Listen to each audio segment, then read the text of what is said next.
বন্ধুরা, বেশ গরম পড়েছে। আজ লিজা রান্নায় হাতে করিতে ঢ্যাঁড়সের রেসিপি, যেটা রোজকার থেকে একটু অন্যরকম, কিন্তু রান্না করার খাটনি তেমন একেবারেই নেই। চট জলদি আর খেতেও হয় দুর্দান্ত, এমনই একটা রেসিপি নিয়ে তোমাদের সামনে চলে এসেছে। কিছু চিনেবাদাম শুকনো খোলায় ভেজে নিচ্ছি।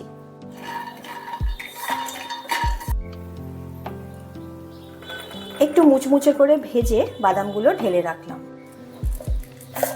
চা চামচে 1.5 চামচ মতো নিয়ে নিয়েছি গোটা জিরে। চা চামচের মতো 1.5 চামচ নিয়ে নিচ্ছি ধনে, গোটা ধনে। একটা পাকা লঙ্কা দিয়ে দিলাম।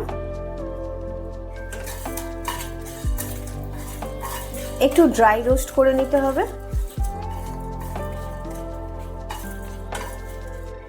ড্রাই রোস্ট করার পর মশলাগুলো ঢেলে নিতে হবে। এখানে আমি একটা লঙ্কা বলেছিলাম, আমি দিয়েছি একটা লঙ্কা বড় আর একটা ছোট দেখে। দিয়ে দিচ্ছি কড়াইতে সর্ষের তেল পরিমাণ মতো। এখানে ঢ্যাঁড়সকে কেটে নিয়েছি এইভাবে, একটু কোনাকুনি করে তেরচা করে কেটে নিয়েছি। ঢ্যাঁড়সটা এবার তেলের মধ্যে দিয়ে দিচ্ছি ভাজার জন্য।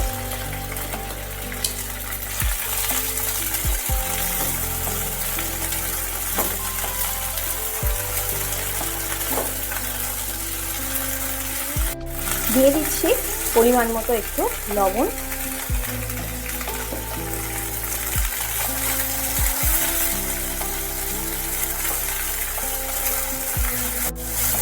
ঢ্যাঁড়স তেলের মধ্যে ভাজা হচ্ছে, আমি একেবারে সিম করে দিচ্ছি। এবার ভেজে রাখা যে মশলাটা আছে সেটা আমি একটু গুঁড়ো করে দেব। ভেজে রাখা মশলা মিক্সিং জারে নিয়ে নিচ্ছি। এটা একটু গুঁড়ো করে নিতে হবে, একেবারে মিহি পেস্ট হবে না, একটু গুঁড়ো করে নিতে হবে।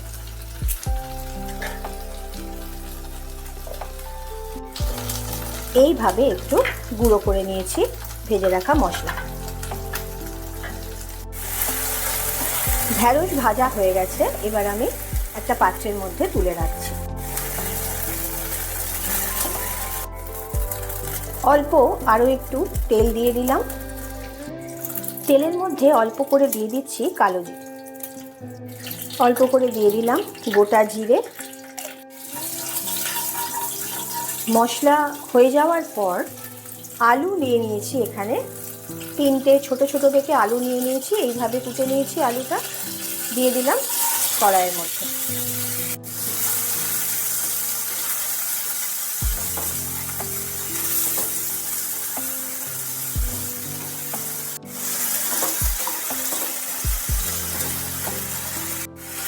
আবারও পরিমাণ মতো অল্প করে দিয়ে দিচ্ছি লবণ।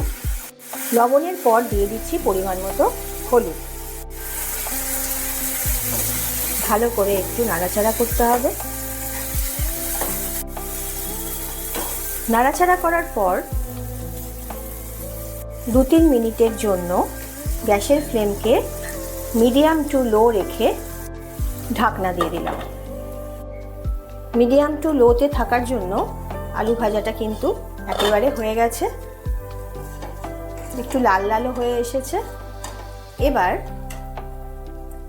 কেটে রাখা একটা টমেটো এর মধ্যে দিয়ে দিলাম, আর দিয়ে দিচ্ছি একটু কাশ্মীরি লঙ্কা গুঁড়ো। ঝালটা আর দেবো না, কারণ আমি যে মশলাটা করেছি তার মধ্যে কিন্তু লঙ্কা দেওয়া আছে, যার জন্য আলাদা করে আর কোনো লঙ্কা আমি এখানে ব্যবহার করিনি।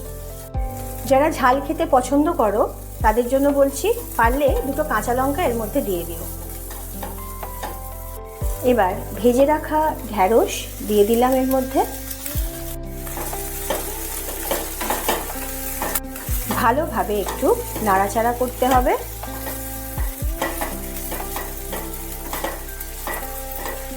যেহেতু এই রান্নাটা একটু ড্রাই, সেই জন্য এর মধ্যে দিয়ে দিলাম জ্যাগরি ডাস্ট, চা চামচের 1 চামচ মতো। তোমরা যারা মিষ্টির প্রয়োজন নেই যাদের, তাদের না দিলেও চলবে। ভাজা যে মশলা ছিল সেটা আমি এইভাবে গুঁড়িয়ে রেখেছিলাম, এবার আমি দিয়ে দিচ্ছি সেই গোড়ানো মশলা।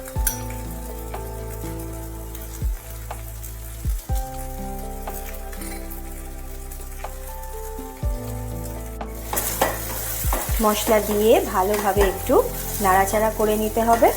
ঢ্যাঁড়স ভাজা তো আমরা রোজই খেয়ে থাকি, এইবার একঘেয়ে খাওয়ার থেকে গরমকালে আমি সবসময় এটাই বলি যে গরমকালে একটু যদি রান্নাটা অন্যরকম করে, মানে সহজ সরলের মধ্যেই, খুব কম তেলের মধ্যেই রান্নাটা একটু যদি মুখরোচক না করা হয় তাহলে কিন্তু গরমকালটা বিশেষ করে খেতে ইচ্ছা করে না। তো সেই জন্যই এই ঢ্যাঁড়সের প্রিপারেশানটা আজকে একটু অন্যরকমভাবে করে নিলাম আর তোমাদের সাথেও শেয়ার করে নিলাম।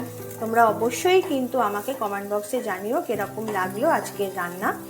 আর যারা নতুন এসছো আমার রান্না দেখতে, তোমাদের জন্য বলছি তোমরা অবশ্যই কিন্তু আমার রান্নাটা দেখে সাবস্ক্রাইব করে লাইক শেয়ার করে আমার পাশে থেকো, আর তার সাথে কিন্তু কমেন্ট করতেও ভুলো না।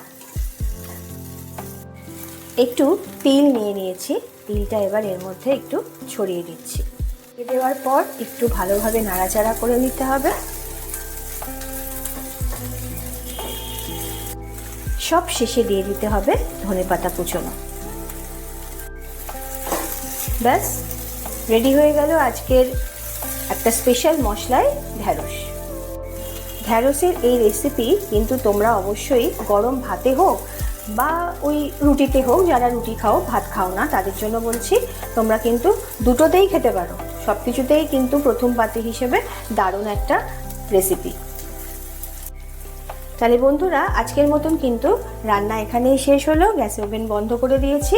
তাহলে তোমরা যে যেখান থেকে পারছো আমার চ্যানেল দেখছো আমি জানি, তোমাদের সকলের জন্য বলছি তোমরা সকলেই কিন্তু ভালো থেকো, সুস্থ থেকো, যে যার মতন করে আনন্দ করো, আনন্দে থেকো। আজকের মতন টাটা। আগামী দিনে আমি আবার চলে আসবো অন্যরকম একটা রান্না নিয়ে।